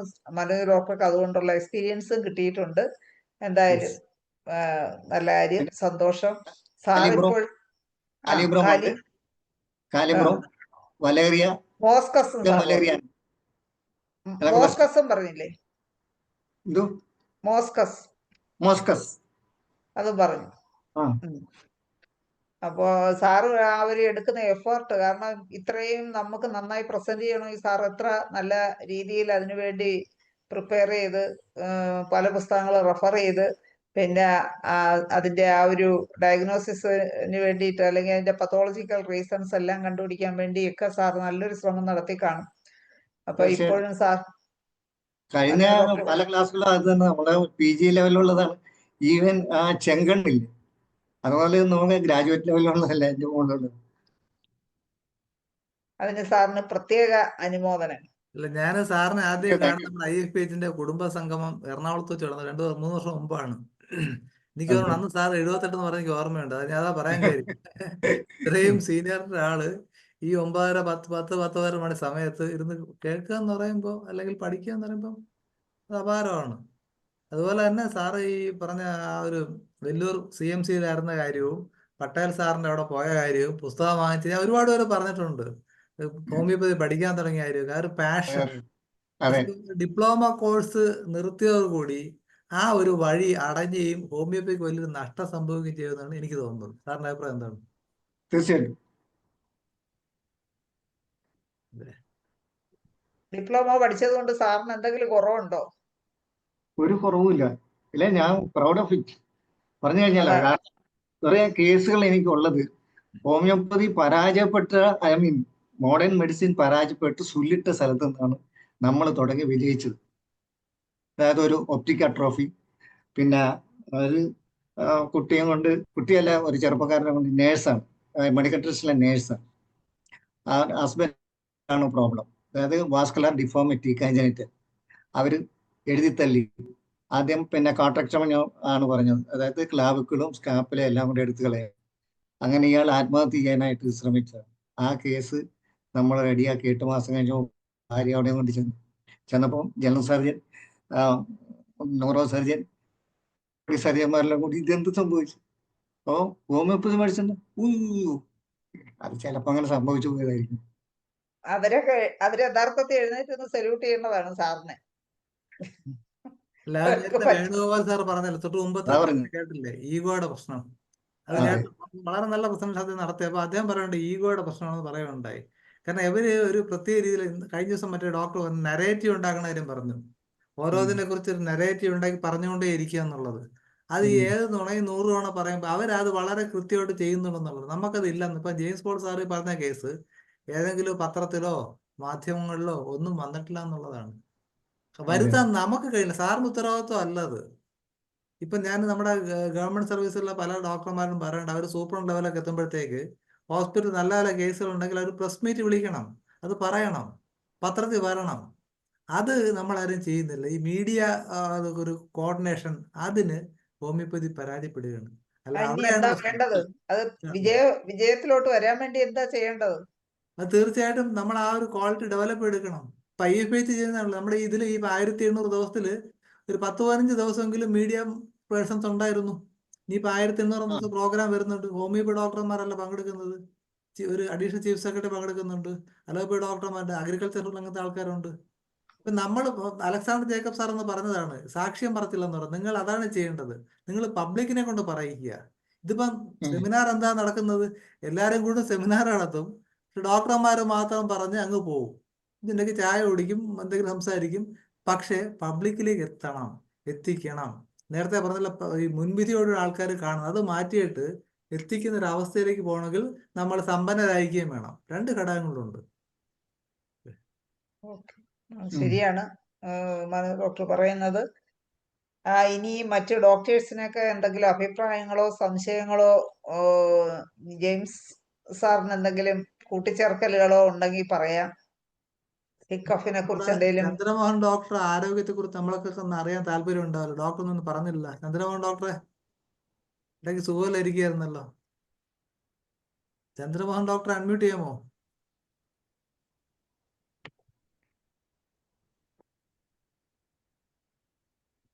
നമ്മൾ ഈ ഒരു ഫോറത്തിന് അങ്ങനെ കൂടെ എല്ലാവരോട്ട് കണക്ഷൻസ് അല്ലേ ഷൈല ഡോക്ടറെ? കഴിഞ്ഞ ദിവസം ലത ഡോക്ടറെ വീട്ടിൽ പോയിരുന്നു അല്ലേ? പലരും പല സ്ഥലത്ത്. അതെ. നമ്മുടെ അത് ലതാ മനോഹരൻ ഡോക്ടർ കാര്യം പറയുമ്പോൾ നമുക്ക് അത് ഓർക്കുമ്പോൾ നമുക്കത് അംഗീകരിക്കാൻ തന്നെ വളരെ ബുദ്ധിമുട്ടാണ്. എല്ലാ ദിവസവും അതിൻ്റെയൊക്കെ ആ ഒരു നഷ്ടം നമ്മൾ ഇപ്പോഴാണ് മനസ്സിലാക്കുന്നത്. എല്ലാ ദിവസവും ഫുൾ ടൈം എനിക്കൊരു കൂട്ടായിട്ട്, ഞാൻ മോഡറേറ്റ് ചെയ്യുന്ന സമയത്തെല്ലാം വീഡിയോ ഓണാക്കിയിരിക്കുന്ന വളരെ ചുരുക്കം പേരിൽ ഒരാളായിരുന്നു ലതാ ഡോക്ടർ. എപ്പോഴും നമുക്കൊരു കൂട്ടായിട്ട് എപ്പോഴും വീഡിയോ ഓൺ ചെയ്ത് എല്ലാ ക്ലാസ്സും വളരെ നന്നായി ശ്രദ്ധിച്ച് എല്ലാം എഴുതിയിട്ട് അവസാനം എന്തെങ്കിലും സംശയങ്ങൾ തീർച്ചയായിട്ടും ചോദിക്കുകയും അതെല്ലാം അവര് വീട്ടിൽ ചെന്നപ്പോഴും ഇങ്ങനെ നമുക്കറിയാൻ പറ്റി. ഒരുപാട് ഒരുപാട് പേഷ്യൻസിനെയും ഡോക്ടർ ഉണ്ട്, ഒരുപാട് പേഷ്യൻസിന്. പിന്നെ ഒത്തിരി ഫ്രീ സർവീസ് ഒരുപാട് സ്ഥലങ്ങളിൽ പോയി, അങ്ങോട്ട് പോയി ചെന്ന് ഫ്രീ സർവീസ് ഒരുപാട് സ്ഥലങ്ങളിൽ ചെയ്യുമായിരുന്നു. അനാഥാലയങ്ങളിലും പിന്നെ ഓരോ ആശ്രമങ്ങളിലോ അനാഥാലയങ്ങളിലും ഒക്കെ പോയി ഫ്രീ സർവീസ് ചെയ്യുമായിരുന്നു. ഒരുപാട് കേസുകൾ സുഖപ്പെടുത്തിയിട്ടുണ്ട്. ഡോക്ടർ ICUയിൽ കിടക്കുമ്പോഴും പേഷ്യൻസിന്റെ മെസ്സേജ് വന്നുകൊണ്ടിരിക്കുകയാണെന്നാണ് പറയുന്നത്. ഡോക്ടർ ICU കിടക്കുമ്പോഴും പേഷ്യൻസിന്റെ മെസ്സേജും ICU നിന്ന് ഇറങ്ങിയിട്ടും ഒരു ക്യാൻസർ കേസ് ഉണ്ട്, എനിക്കൊന്ന് ആ പേഷ്യന്റിനോട് സംസാരിക്കാമോ എന്നൊക്കെയാണ് ഡോക്ടർ ചോദിക്കുന്നതെന്നാണ് പറഞ്ഞത്. പിന്നെ വളരെ യഥാർത്ഥത്തിൽ നമ്മുടെ സുഖമരണമായിരുന്നു. ഡോക്ടർമാരെ റേഞ്ച് വളരെ വലുതാണ്. നമുക്ക് ചിന്തിക്കാൻ കഴിയും. ഇപ്പൊ സലീല ഡോക്ടർ, സലീല ആദിവാസികൾ ട്രീറ്റ്മെന്റ്, ഇത് പുറം ലോകത്ത് ഒരുപാട് പേര് അത്ഭുതകരമായി ചെയ്യുന്നുണ്ട്. പക്ഷെ നമ്മളാണ് ഇത് പ്രൊമോട്ട് ചെയ്യേണ്ടത്, ഇത് അവരല്ല പ്രൊമോട്ട് ചെയ്യേണ്ടത്. പക്ഷെ നമ്മൾ എന്ത് ചെയ്യും? മിണ്ടാതിരിക്കും. IFPHന്റെ പ്ലാറ്റ്ഫോമിലൊക്കെ ഒരുപാട് പ്രോഗ്രാം നടക്കുന്നുണ്ട്. എത്ര പേര് അങ്ങോട്ടും ഇങ്ങോട്ടും ഒരു പ്രൊമോട്ട് ചെയ്യും. അപ്പൊ ഈ പ്രൊമോട്ട് ചെയ്യാൻ പഠിക്കേണ്ടതുണ്ട്. എന്നാൽ മാത്രമേ വളരെ ഡോക്ടർക്ക് 2002-ലാണോ 2000-ലാണോ ഫസ്റ്റ് ഹാർട്ട് അറ്റാക്ക് വന്നിട്ടുണ്ട്. അതിനുശേഷം ഹോമിയോപ്പതി മരുന്ന് കഴിച്ചാണ് ഡോക്ടർ ഇതുവരെയും ജീവിച്ചത്. അപ്പോഴ് ഡോക്ടറെ മോള് തന്നെ പറഞ്ഞു, അമ്മ സ്വന്തമായിട്ട് വലിച്ചു നീട്ടിയെടുത്ത ആയുസായിരുന്നു. 2002 മുതൽ ഈ 2025 വരെ ഹോമിയോ മരുന്ന് കഴിച്ചാണ് കൂടുതലും ഇതുവരെയും പിടിച്ചു നിന്നത്. മരിക്കുമ്പോഴും ഈ ത്രോട്ടിന് ചെറിയൊരു ഇറിറ്റേഷൻ വന്ന് സ്വന്തമായിട്ട് തന്നെ ഉപ്പിട്ട് വെള്ളം ചൂടാക്കിക്കൊണ്ട് വരാൻ പറഞ്ഞ് ഗർഗിൾ ചെയ്ത്, പിന്നെ ഒരു എക്സ്റ്റേണലായിട്ടും ഇങ്ങനെ എന്താണ് ഈ ആവി കൊടുത്തുകൊണ്ട് നിൽക്കുമ്പോഴാണ് മറിഞ്ഞങ്ങ് വീണ് മരിക്കുന്നത്. അതെ, സഫറിങ് ഇല്ലാതെ മരിച്ചു എന്നുള്ളതും സഫറിങ് ഇല്ലാതെ മരിക്കുകയും ചെയ്തു. ഇതുവരെ ആയുസ് വലിയ കുഴപ്പമില്ലാതെ പോവുകയും ചെയ്തു. അതൊക്കെ വളരെ കേൾക്കുമ്പോൾ നമുക്ക് തന്നെ വളരെ സന്തോഷം. ഇനി ഒരു മനുഷ്യൻ സംസാരിക്കത്തൊരാളും ഷഫീഖ് ഡോക്ടർ ഒരുപാട് എക്സ്പീരിയൻസ് ഉള്ള വളരെ മിടുക്കനായ ഡോക്ടറാണ്. ഷഫീഖ് ഡോക്ടർ ഉണ്ടോ? ഡോക്ടർ ഷഫീഖ് ഡോക്ടറെ അൺമ്യൂട്ട് ചെയ്ത് സംസാരിക്കാം. പിന്നെ ആരാ ഉള്ള? ഹരിഹരൻ സാറുണ്ട്. ഷഫീഖ് ഡോക്ടർ അൺമ്യൂട്ട് ചെയ്തിട്ടുണ്ട്. ഷഫീഖ് ഡോക്ടറെ സംസാരിക്കാം. സാറിന്റെ ക്ലാസ്സിനെ കുറിച്ചുള്ള അഭിപ്രായം. ക്ലാസ് ഒരിക്കലും മോശം എന്ന് പറയാൻ പറ്റൂലല്ലോ. എല്ലാ ക്ലാസ്സും ഒന്നിനൊന്നിനെ വെച്ചോണ്ട്, അതുകൊണ്ട് പിന്നെ അതിൽ പ്രത്യേകിച്ച് അഭിപ്രായം പറയേണ്ട കാര്യമില്ല. പിന്നെ ഹിക്കഫിനെ കുറിച്ച് എന്തെങ്കിലും പറയാനുണ്ടോ? അല്ല, സാറിന്റെ അടുത്ത് എനിക്ക് ചോദിക്കാനുള്ള ഈ ഹിക്കഫ് കണ്ടിന്യൂസ് ആയിട്ട് നിന്നാൽ അത് റിസ്ക് ആണ്. പേഷ്യന്റ് ലാസ്റ്റ് സ്റ്റേജിലാണ് അങ്ങനെ വരുന്നതെന്നൊക്കെ ചിലര് പഴയ ആൾക്കാർ പറയുന്നത് കേട്ടിട്ടുണ്ട്. അതിലെന്തെങ്കിലും അർത്ഥമുണ്ടോ എന്നുള്ളത് സാറിന് ചോദിച്ചാൽ കൊള്ളാന്ന് എനിക്കുണ്ട്. കണ്ടിന്യൂസ് ആയിട്ട് ഹിക്കഫ് നിൽക്കുന്നത് it is a bad sign. അതിനെന്തെങ്കിലും അർത്ഥമുണ്ടോ സാറിന്റെ?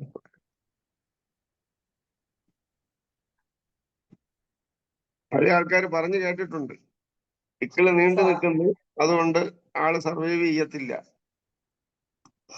സാറിന്റെ റേഞ്ച് കുറച്ച് പ്രോബ്ലം ഉണ്ടെന്നുള്ളത് കാര്യം.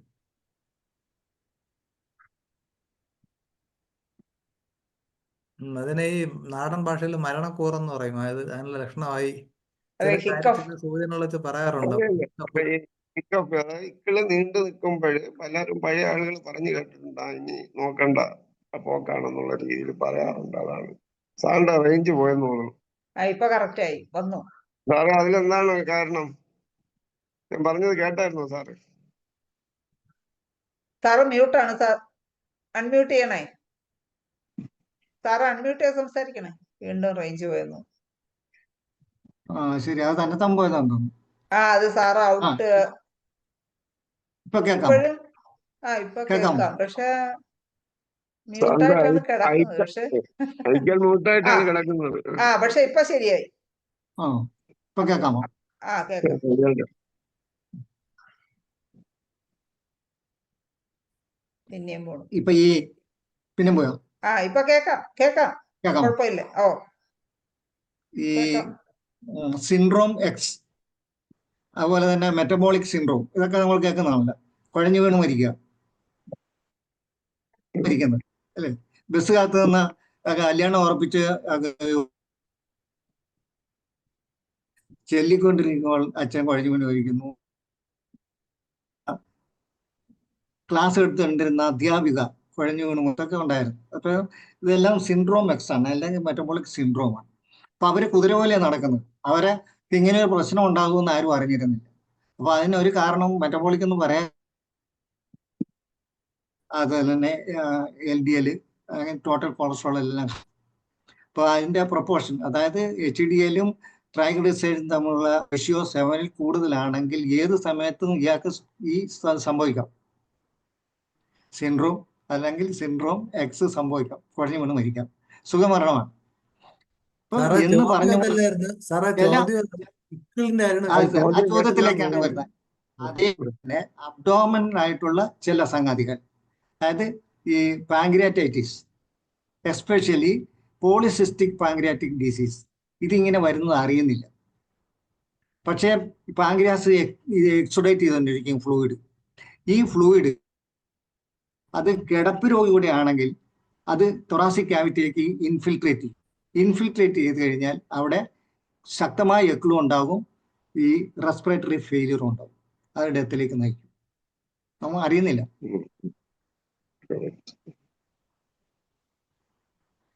ആ സ്റ്റേജിൽ നമുക്ക് വല്ല മരുന്നും ഉണ്ടോ? അതിന് സിംറ്റമാറ്റിക് അല്ല, അത് അങ്ങനെ ഒരാൾ ചോദിച്ചിട്ടുണ്ട്, നിങ്ങൾക്ക് ഈ ഹോമിയോയില് ആ സമയത്ത് എന്തെങ്കിലുമൊക്കെ ചെയ്യാം. ഞാൻ പറഞ്ഞ അക്യൂട്ട് എമർജൻസിക്ക് ഹോമിയോയില് വലുതായിട്ട് പറയത്തക്ക രീതിയിലൊന്നും ഇല്ലാന്ന്. നമുക്ക് അങ്ങനെയല്ലേ പറയാൻ പറ്റൂ. നമുക്ക് അറിഞ്ഞുകൂടാത്ത രീതിയിൽ അറിഞ്ഞുകൂടാത്ത കാര്യം പറയണത്. അല്ല, കണ്ടിന്യൂസ് ആയിട്ട് ഇങ്ങനെ ഇക്കള് നിൽക്കണേന് നമ്മുടെ സ്ട്രെമോണി ഏതോ മെഡിസിൻ പറയുന്നുണ്ട്. കണ്ടിന്യൂസ് ആയിട്ട് നിക്കോളം കൂട്ടം വരുന്നുണ്ട് കണ്ടിന്യൂസ് ആയിട്ട് വരുന്നതിന്. അപ്പോൾ അത് സ്ട്രോങ് പാത്തോളജി ഉണ്ടെങ്കിൽ പോലും ഈ നിക്കോളം അതുപോലെ തന്നെ കാച്ച് പുട്ടം ഒക്കെ ഓവർകം ചെയ്യാനായിട്ട് ശക്തി മെഡിസിൻസ് ആണ്. ഹൈ ഫീവർ കൂടെ ഉണ്ടെങ്കിൽ അത് ശ്രമോണിയത്തിനാണ് കൂടുതൽ സാധ്യത. പിന്നെ എന്തെങ്കിലും സർജിക്കൽ കേസിന്റെ ഇതിലാണെങ്കിൽ സ്റ്റാഫിസ് ആഗ്രഹിക്കും പറയുന്നുണ്ടോ തോന്നുന്നു, അല്ലേ സാറേ? ആഫ്റ്റർ സർജറി നമുക്കറിയാം. ജനറലായിട്ടുള്ള മെഡിസിൻ എക്സോമിക്ക അതൊക്കെ സാറ് പറഞ്ഞു കഴിഞ്ഞു. അതുകൊണ്ട് അനസ്തേഷ്യയുടെ സൈഡ് ഇഫക്റ്റ് സാർ പറഞ്ഞല്ലോ, അത് ചിലപ്പോഴൊക്കെ കാണാറുണ്ട്. ശരിയാണ്, അതും വരാവുന്നത് ഒന്ന് ഹൈപ്രിക്കാണ്.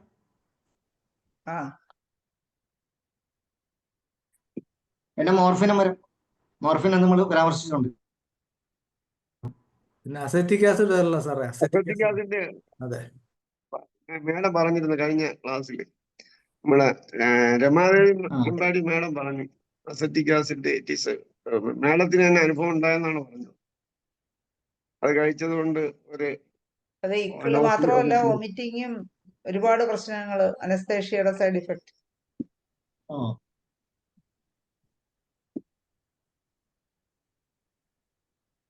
അപ്പൊ ഇനി ആർക്കെങ്കിലും സംശയങ്ങളോ? ഹരിഹരൻ സാർ ഉണ്ടോ? നമ്മള് വിളിച്ചിരുന്നു സാർ, റെസ്പോണ്ട് ചെയ്തില്ല. ഹരിഹരൻ സാർ ഉണ്ടോ സാർ? ഇനി ആർക്കെങ്കിലും എന്തെങ്കിലും സംശയങ്ങളോ സാറിനോട് ചോദിക്കാനുണ്ടോ? ഡോക്ടർ ശോഭ ചോദിച്ചോളൂ, അൺമ്യൂട്ട് ചെയ്ത് സംസാരിക്കും.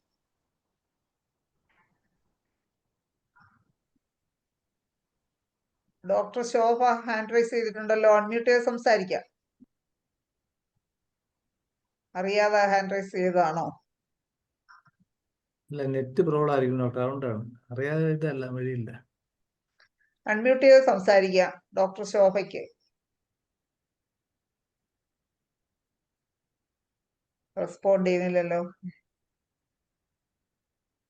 നീ മറ്റാർക്കെങ്കിലും എന്തെങ്കിലും സംശയം ചോദിക്കാനുണ്ടോ?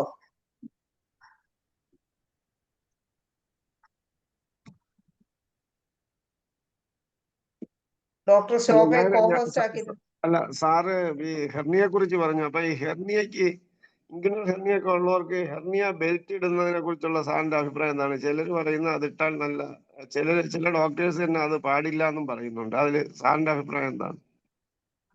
അതായത് പിന്നെ ഇങ്ങനെ ഹെർണിയാണെങ്കിൽ സെക്കൻഡ് സ്റ്റേജ് പ്രൊട്രൂഷൻ അത് ഫീൽ ചെയ്യാം. അത് പ്രൊട്രൂഡ് ചെയ്ത് ബെൽറ്റ് നല്ലതാണ്. ഹെർണിയൽ ട്രസ് എന്നാണ് അതിന് പറയുന്നത്. അതിങ്ങനെ പൊത്തിപ്പിടിച്ച് വെക്കുകയാണ്, തള്ളി വരാൻ. സാർ അത് അല്ല ചിലർക്ക് ലെസർ റൈറ്റിംഗ്സിൽ സാറേ കേസ് ചിലർക്ക് പറയുന്നുണ്ട്. ഇത് ഈ സംഭവം അപ്പോട്ടെ കെന്റിന്റെ ലെസർ റൈറ്റിംഗ്സിൽ ഹെർണിയ ക്യൂർഡ് വിത്തൗട്ട് ട്രസ്റ്റ് എന്നും പറഞ്ഞൊരു ഒരു കേസ് കൊടുത്തിട്ടുണ്ട് കെന്റ്. സെപ്റ്റി ആണെന്നുണ്ട് ഓർമ്മ, ലെസർ റൈറ്റിംഗ്സിനകത്തുണ്ട്.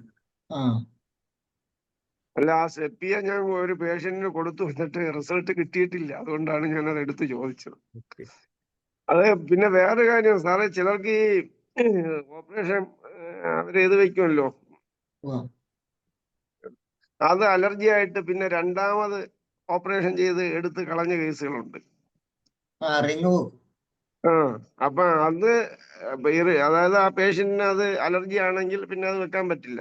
പിന്നെ അപ്പൊ അവരുടെ അടുത്ത് പറയുന്നത് നിങ്ങൾ ഇൻട്രാ അബ്ഡോമിനൽ പ്രഷർ കൂടാത്ത രീതിയിലുള്ള ഫുഡ് കുറച്ച് കഴിക്കുക, അങ്ങനെയൊക്കെയുള്ള ജനറൽ മാനേജ്മെന്റ് പറഞ്ഞാണ് വിടുന്നത്. അപ്പൊ ഈ ഹെർണിയയ്ക്ക് യഥാർത്ഥത്തിൽ ഓപ്പറേഷൻ ചെയ്തില്ലെങ്കിലും വലിയ റിസ്ക് ഫാക്ടർ ഇല്ല എന്നുള്ളതല്ലേ അതിന്റെ തെളിവ്? അല്ല, സെക്കൻഡ് സ്റ്റേജ് വരെ വലിയ പ്രശ്നമില്ലല്ലോ. സ്ട്രയാങ്കുലേഷൻ ഇല്ലാത്തതാണെങ്കിൽ വരുന്ന 4th സ്റ്റേജാണ്. പിന്നെ സർജറി അല്ലാതെ വേറെ മാർഗമൊന്നുമില്ല.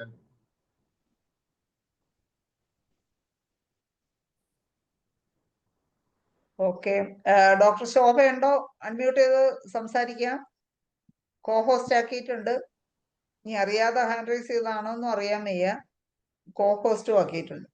അപ്പൊ ഇനി ആർക്കെങ്കിലും എന്തെങ്കിലും സംശയം ചോദിക്കാനുണ്ടോ? സാറിന് എന്തെങ്കിലും ഇനി കൂട്ടിച്ചേർക്കാനുണ്ടോ? ഇല്ലെങ്കിൽ നമുക്ക് സെഷൻ വൈൻഡപ്പ് ചെയ്യാം.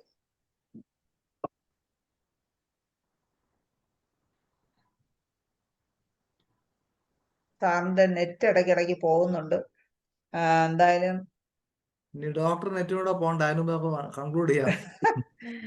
വളരെ വിലപ്പെട്ട ഒരു ക്ലാസ് ആയിരുന്നു ഹിക്കോഫിനെ കുറിച്ച്. അതിനെ കുറിച്ച് അറിയേണ്ടതെല്ലാം സാറ് പറഞ്ഞു. നല്ല ഒരു ക്ലാസ് എടുത്ത സാറിന് നന്ദി പറയുന്നതിന് വേണ്ടി ഡോക്ടർ മനോജിനെ തന്നെ ക്ഷണിക്കുന്നു. തീർച്ചയായിട്ടും എല്ലാവരും ഹോമിയോപ്പതി സമൂഹം മൊത്തത്തിൽ നന്ദി പറയേണ്ട ഒരു വ്യക്തിയാണ് ജെയിംസ് പോൾ സാറ്. അപ്പൊ വളരെ ഭംഗിയായിട്ട് സാറ് അതിനെക്കുറിച്ച് ആധികാരികമായിട്ട് പറഞ്ഞു, പഠിച്ചിട്ടാണ് പറഞ്ഞത്. ആധികാരികത ഉണ്ടായിരുന്നു, സമഗ്രത ഉണ്ടായിരുന്നു. ഇത്ര ഒരു പ്രോഗ്രാമായി വന്നതിന് ജെയിംസ് പോൾ സാറിനും അതോടൊപ്പം തന്നെ ഇതിൽ ചർച്ചയിൽ പങ്കെടുക്കാൻ മഹാമനസ്സത കാണിച്ചവർക്കും പങ്കെടുത്തവർക്കും എല്ലാവർക്കും IFHന്റെ പേരിൽ നന്ദി രേഖപ്പെടുത്തുന്നു. ഓക്കെ. മനോജ് ഡോക്ടർക്ക് പ്രത്യേകം നന്ദി അറിയിക്കുന്നു. ഇന്നത്തെ മലയാളം സെഷൻ വൈൻഡപ്പ് ചെയ്യാനുള്ള സമയമായി. സാറിന് ഇനി മറ്റൊരു വിഷയത്തിൽ ഇതുപോലെ നല്ലൊരു ക്ലാസ്സുമായി വരുമെന്ന് പ്രതീക്ഷിച്ചുകൊണ്ട് ഇന്ന് സൂം പ്ലാറ്റ്ഫോമിൽ ഉണ്ടായിരുന്ന എല്ലാവർക്കും നന്ദിയും ശുഭരാത്രിയും നേർന്നുകൊണ്ട് മലയാളം സെഷനോട് അവസാനിപ്പിക്കുന്നു. നമസ്കാരം.